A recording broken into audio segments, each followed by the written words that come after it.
Good morning, good evening, good afternoon to all my blessed beloveds out there in video land. You're watching Living and Thriving with Rustie, and I am Rustie. I need contacts. My contacts haven't come in yet, and we are about 4 days away from doing a 12-day tour of the East Coast and mountain ranges and so forth. So I'm hoping to come in the next couple of days. Otherwise, it's going to be very blinding driving. It is what it is. Ain't that the way it is? I'm uber excited for our next guest, Freddye Stover. She is a blues musician, which patters my heart to no end. I love the blues so much. And we get to learn more about her reasoning and her whys and what makes her ooey gooey on the inside. Okay.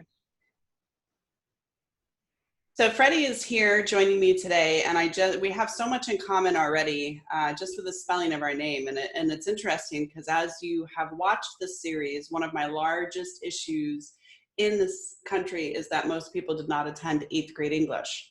I did not attend 8th grade English. However, I was an avid reader by force, and IE, EE, I, and YE are feminine derivatives from the Latin, and even in Japanese, I-E, E-E, Y-E are feminine. And Freddye was just talking to me about why her name is spelt the way it is. And I just think it's the lettering is just so beautiful, which is how the conversation started. So now you're all caught up on what we were talking about behind the scenes. Freddye, honey, who are you? What do you do? And what makes you you? Well, hi, I am Miss Freddye, and I am a mom, I'm a nurse, and I'm a musician.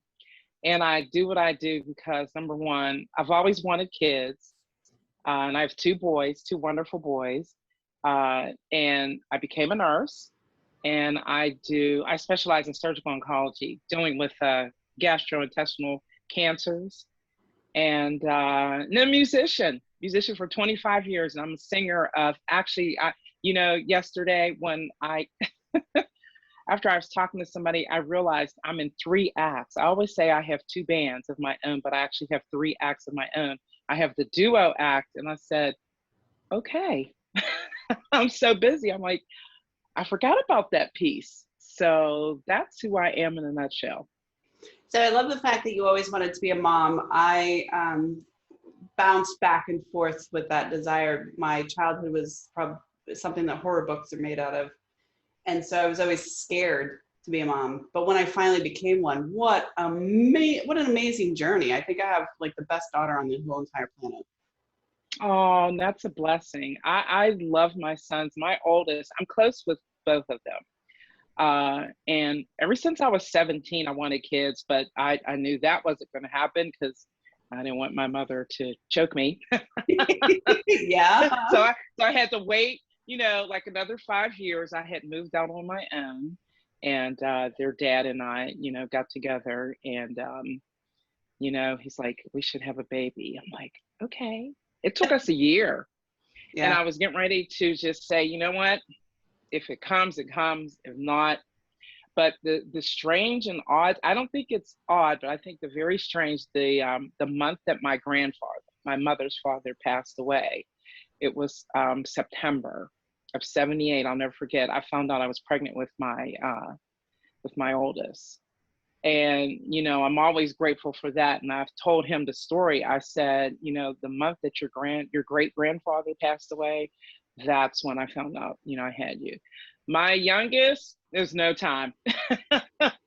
Next thing I know, I was pregnant within a month. I said, oh, and there's 12 years difference. So, it's like, wow, it didn't take me long to have that second one, but that first one was, it was a journey. Yeah. And, we had our trials and tribulations, but I would not trade them or the journey that we've made together as a family for nothing in the world, because it was a learning experience and I loved it. Would I do it again? Absolutely. Yeah, I wish that I had more time to have even more.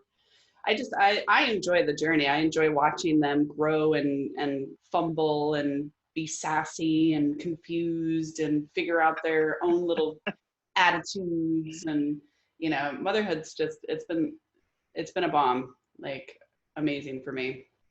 Now, I heard a dirty rumor that you like the blues, which that pulls my heartstrings. Yes, I do. I love blues and I sing blues. And then all three acts, I do blues. The main one is my electric blues band, Miss Freddie's Blues Band, that I'm going to have to tell you. Growing up in a household where my mother listened to blues and my dad listened to country, I couldn't stand it. Drove me crazy. I said, you know, I would always talk to my friends. I would never say this to my parents in their face, not even, you know, if they were alive today, I wouldn't say it. But, you know, I listened to the latest Motown, Stax, whatever was coming out, from Simon and Garfunkel to the Temptations. I was all over the map. But blues, no way. But as I, you know, grew up, as musically, when I joined my first band 25 years ago, it was a blues band. And that's where I really got my start as far as getting into it, loving it, and appreciating, you know, the groundwork that it has laid out for what's going on as far as music today. Well, that's laid, you know, blues, folk and blues laid down groundwork for many more things than just music. I mean, it was civil rights movement, it was the feminist movement, it was, you know, just so many messages and so many stories and so much love and so much vile remembrance of abuse and slavery. And I mean, it's just such a beautiful poetic form to express and always has been. And I love the fact that you hated it when you were young. Well, you know, and I think the reason being because my mother loved B.B. King. That was her absolute favorite blues artist of all time. And she compared everybody on the earth. It's like, if you can't play or sing it like B.B. King, then what are you doing? And I'm like, oh, okay. Well, I didn't know much, you know, about it. And when I grew up and start listening to different blues artists, you know, I have my favorite, which my mentor, my first band, told me to go listen to her. And that's Coco Taylor. So that's my favorite. Everybody has their favorite blues artist. Some people have a lot, but I do. I have a lot, but my absolute favorite that keeps me going, the reason why I listen, sing blues is Coco Taylor. But yeah, wow. Listening to it was kind of, it was a challenge for me growing up. I saw B.B. King probably 5 or 6 times. Just love his energy, and was just such a beautiful man, just a beautiful soul, inside and out. Yeah. And I think it was so hard to see him pass. I mean, we all pass, and I'm realistic about that, but I was just kind of heartbroken. He was like, "Can I see you one more time before you go?" Yeah, I got to see him about 3 or 4 times, and the first time I saw him in concert, I was just amazed. Like I have this habit that I love watching people play their instruments, no matter if it's a flute, guitar, violin, doesn't matter, drums. And I like watching their hand motions. And what he was doing on his guitar the very first time, I was amazed. It was just absolutely breathtaking. And I said, that's a man who has honed in on his craft and he's still building on it, you know, even at his age. And I'm like, who does that? But it's possible. It is. My original love was Charles Brown back in the day. Okay. Yeah, I just loved his raspy voice and the stories that he would tell. And so that's what got me into the blues, is these blues mean old blues. Mm-hmm. So you've been doing this for about 25 years. Are you a lyricist as well? Do you write? I write some. I have to say yes, because I've written a couple songs and I've co-written. So yes, and I've only started doing that maybe 10 to 15 years ago. It's a challenge. I commend people who are so gifted to doing that. But my thing is writing poetry. And I hear people, when I talk to people about that, they're like, well, you should be, songwriting. I said, I know people tell me there's not a whole big difference. I said, to me, it is. Because right now, our conversation, I can write 2 poems out of what we just talked about, just nothing, no brainer. It's almost like a rapper or somebody's hip hop and they're doing that. My oldest is very gifted in, writing rap lyrics. Me, it takes me a moment to write a song. I can come up with a title. I can come up with titles like Nobody's Business, but to sit down and write a song, it takes me a while. It is a challenge. To be a lyricist, you definitely have to be able to wrap your mind around something that's always moving. It's not Right. a fixed idea. And poetry, which I'm a huge fan of, has kind of a fixed foundation in a lot of ways, Yeah. where music, it's a flow and it's more expressive, utilizing your words to initiate expression in a quick, short, rhythmic way. I would not even dare. Poetry all day long. I could write poetry all day long, but yeah, it's intimidating to me. And see, I love poetry. I started writing poetry. I don't know what made me, well, I used to read poetry as a kid.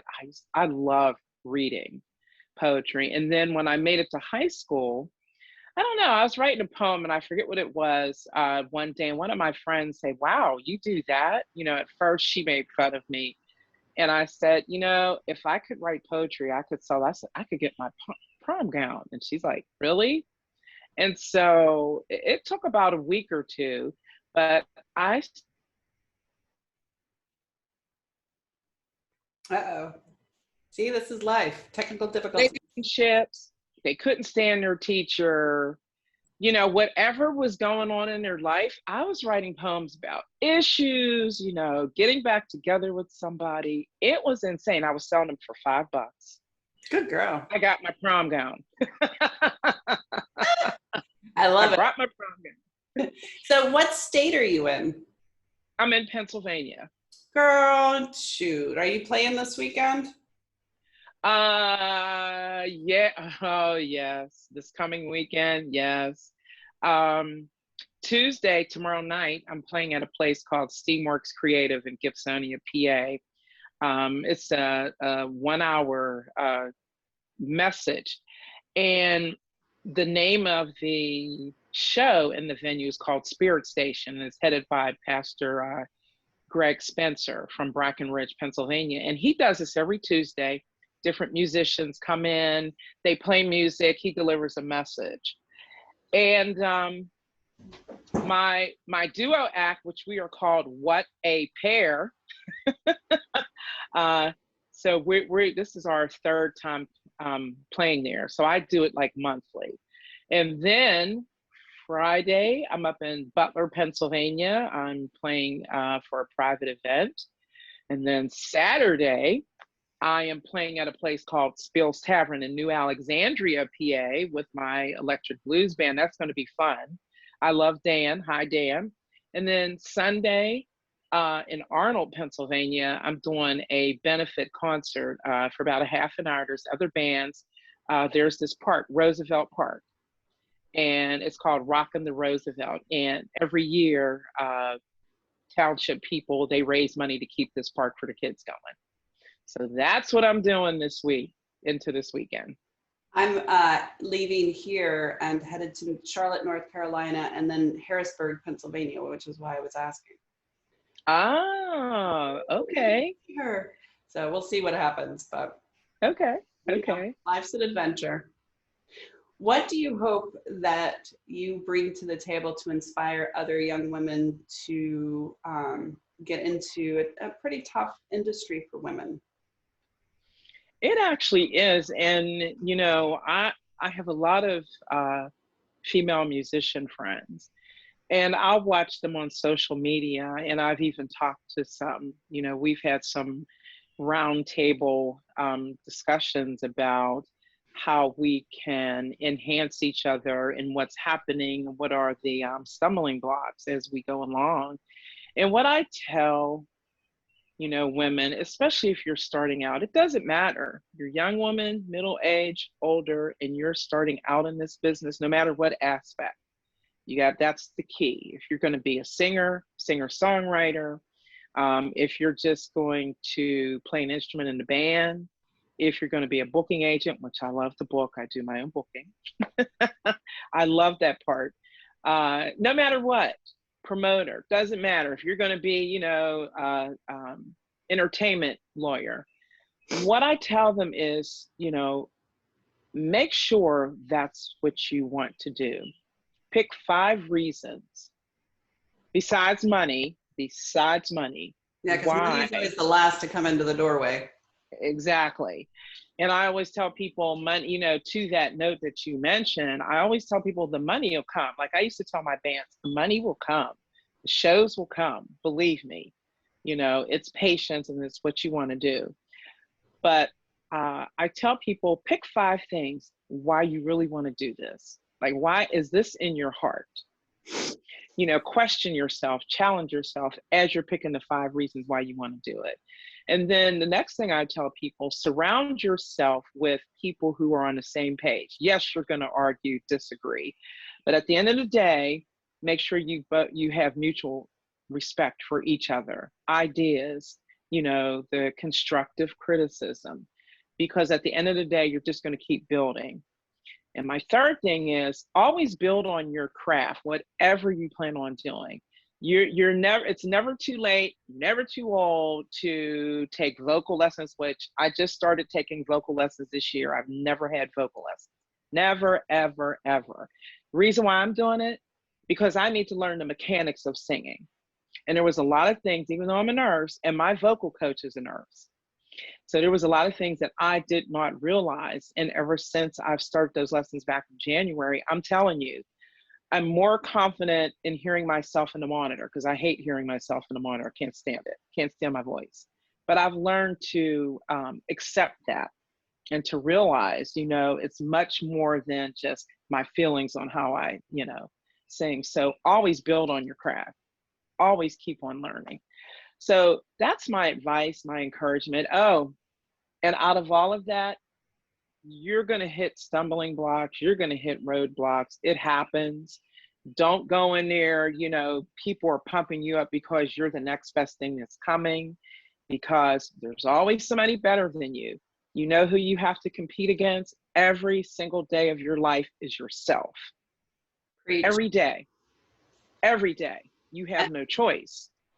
I think all of those steps are actually applicable to anything that you choose to do in your life, not just singing. Yes. And yes, we live in such a society that every time we turn the corner, we have some sort of negative shock hitting us, telling us we're not good enough, not quality enough. We need this surgery, this glue, this nail polish, this whatever. And yes. I think you have to just keep getting good with yourself versus because everybody's got an asshole and an opinion, right? That's what it is. You're not gonna have one without the other. So yeah, you just have to move forward. And I noticed lately a lot of younger people I follow on social media that are musicians or who are starting out as writers, maybe as DJs, and it just